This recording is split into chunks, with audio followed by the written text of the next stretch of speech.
Hello friends, welcome to Rabbit. Electronics component power supply எந்த அளவு முக்கியம்னு உங்களுக்கு தெரியும். நம்ம அசெம்பிள் பண்ண போற பிசிக்கும் அதே மாதிரி பெஸ்ட் பவர் சப்ளை ரெடி பண்றது ரொம்ப அவசியம்.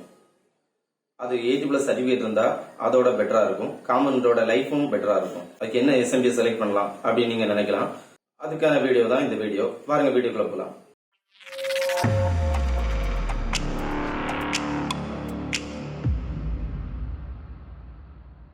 இந்த வீடியோல நாம 3 எஸ்எம்பிஎஸ் பத்தி பார்க்க போறோம். Deepcoolோட PF450, PF650, PF550 இந்த 3 எஸ்எம்பிஎஸ் ஓட அன்பாக்சிங் அண்ட் அதோட கேபிள் கனெக்டர், கேபிளோட குவாலிட்டி இத பத்தி தான் இந்த வீடியோல பார்க்க போறோம். எப்படி இருக்குன்னு பார்ப்போம்.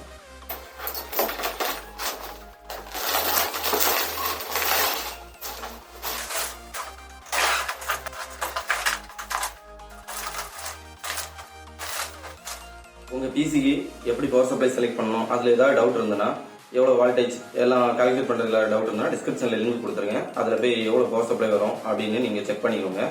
நீங்க இப்போ ஒரு கிராபிக்ஸ் கார்டு தான், அதுவும் மிட் ரேஞ்ச் அல்லது லோயர் ரெண்டு கிராபிக்ஸ் கார்டு தான் யூஸ் பண்றீங்கன்னா உங்களுக்கு இந்த PF450 ரொம்ப பெட்டரா இருக்கும்.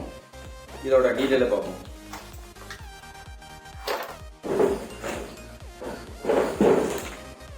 ஒரு 4 டேகும் ஸ்க்ரூவும் கொடுத்துருக்காங்க. Power supply connector. நீங்க இப்போ PF450 தான் பார்த்துட்டு இருக்கீங்க. குவாலிட்டி நல்லாவே இருக்கு. ரைடட் கேபிள் யூஸ் பண்ணல, பேக் கேபிள் யூஸ் பண்ணியிருக்காங்க.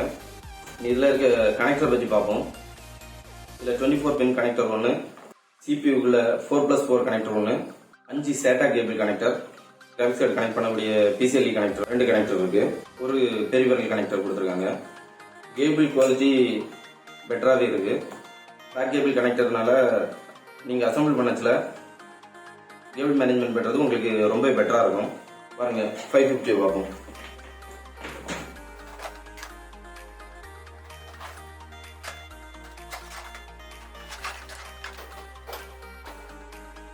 User manual, power supply connector, 24 pin motherboard connector, graphics card connect பண்ணக்கூடிய PCLE கனெக்டர் 2 கனெக்டர் இருக்கு. CPU உள்ள பவர் கனெக்டர் 4+4 ஒன்று, SATA கனெக்டர் 7 கனெக்டர் இருக்கு. 7 SATA கனெக்டர், ஒரு பெரிஃபெரல் கனெக்டர் இருக்கு. PF650 பத்தி பார்ப்போம். இதுல ஒரு PC கனெக்டர், கிராபிக்ஸ் கார்டோட PCL கனெக்டர் இதுல 4 இருக்கு. உள்ள பவர் சப்ளை கனெக்டர் 4+4 இதுல 2 இருக்கு. 7 SATA கனெக்டர், ஒரு பெரிஃபெரல் கனெக்டர் இருக்கு. இந்த 3ஓட யூசேஜ் பார்ப்போம். உங்களுக்கு அது எந்த அளவுக்கு யூஸ் ஆகுது அப்படின்னு பார்ப்போம். நீங்க ஒரு நார்மல் சிஸ்டம் ரெடி பண்றீங்க, கிராபிக்ஸ் கார்டு எல்லாம் பெருசா யூஸ் பண்ணல அப்படின்னா உங்களுக்கு PF450 பெட்டரா இருக்கும். இதுல நீங்க 5 SATA கேபிள் பேசஸ் கனெக்ட் பண்ண முடியும். கொஞ்சம் கூட பெட்டர் பெர்ஃபார்மன்ஸ் எது பாத்தீங்கன்னா PF550 உங்களுக்கு பெட்டரா இருக்கும். நீங்க மைனிங் ரிக் மாதிரி ரெடி பண்றீங்கன்னா 2 கிராபிக்ஸ் கார்டு இல்லைன்னா அதுக்கு மேல கிராபிக்ஸ் கார்டு யூஸ் பண்ணீங்கன்னா PF650 உங்களுக்கு பெட்டரா இருக்கும். இதுல கிராபிக்ஸ் கார்டுக்குள்ள பவர் கனெக்டர் 4 கனெக்டர் இருக்கனால 4 கிராபிக்ஸ் கார்டு வரையும் இதுல யூஸ் பண்ண முடியும். உங்களோட பவர் ரெக்குயர்மெண்ட்டை நீங்க பாத்துக்கிட்டு இதை யூஸ் பண்ணுங்க. இந்த 3 PSUமே 80+ ஒயிட் சர்டிபிகேட் வாங்கியிருக்கு. உங்க சிஸ்டத்தோட லோடு 20% இருந்து 100 வரைக்கும் இருக்குல்ல, 80க்கு மேல அக்குரசி எடுக்க முடியும். உங்க சிஸ்டம் 50% லோட்ல ஆப்ரேட் ஆகுதுன்னா எல்லா PSUலயும் 85% அக்குரசி தர முடியும். ஸோ இது உங்களுக்கு பெட்டராகவே இருக்கும். இந்த எஸ்எம்பிஎஸ் வேணும்னா டிஸ்கிரிப்ஷன்ல லிங்க் கொடுத்துருக்கேன், அதில் போய் பர்ச்சேஸ் பண்ணுங்க. இந்த வீடியோ பார்த்துட்டு உங்களுக்கு ஏதாவது கேள்வி இருந்ததுன்னா கமெண்ட்ல பதிவிடுங்க, நான் ரிப்ளை பண்றேன். இந்த வீடியோ பிடிச்சிருந்தனா லைக் பண்ணுங்க, கமெண்ட் பண்ணுங்க, உங்க ஃப்ரெண்ட்ஸுக்கும் ஷேர் பண்ணுங்க.